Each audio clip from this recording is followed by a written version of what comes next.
આજરોજ સરીગામ આપણા સૌના માટે ખૂબ જ જાણીતા અને સુપ્રસિદ્ધ કામડી માતાના મંદિરના પ્રાંગણમાં કોમ્યુનિટી હોલ સાંસ્કૃતિક ભવનના ખાતમુહૂર્ત કરવામાં આવ્યું। આ કાર્યક્રમની અંદર માન્ય ધારાસભ્ય શ્રી રમણભાઈ પાટકર સાહેબ, સરીગામના સરપંચ શ્રી સહદેવભાઈ, તાલુકા પંચાયતના ઉપપ્રમુખ શ્રી વિલાસભાઈ ઠાકરિયા, ડૉક્ટર નીરવભાઈ શાહ અને સમસ્ત ગ્રામજનો અને આ જે સેવકો છે, જે કામડી માતાની સેવા કરે છે, એવા તમામ ભક્તજનો ઉપસ્થિત રહ્યા હતા। આ સાંસ્કૃતિક હોલ 20 લાખ રૂપિયાના ખર્ચે તૈયાર થનાર છે। 45 ફૂટ અને 30 ફૂટ એમ કરીને લગભગ 1300 સ્ક્વેર ફીટનું આ સાંસ્કૃતિક ભવન બનવાનું છે।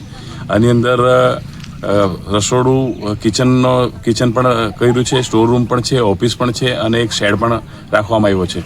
ખૂબ સારું કાર્ય આજરોજ પૂર્ણ થવા જઈ રહ્યું છે અને એની ખાતમુહૂર્ત થયું છે। આવનાર દિવસોની અંદર નવરાત્રિ માટે સરીગામ ગ્રામ પંચાયત તરફથી પણ 5 લાખ રૂપિયા પ્યોર બ્લોક માટે મૂકવામાં આવ્યા છે અને એ પણ કામગીરી આ પૂર્ણ થશે તેની સાથે સાથે એ પણ કામગીરી પૂર્ણ કરવામાં આવશે।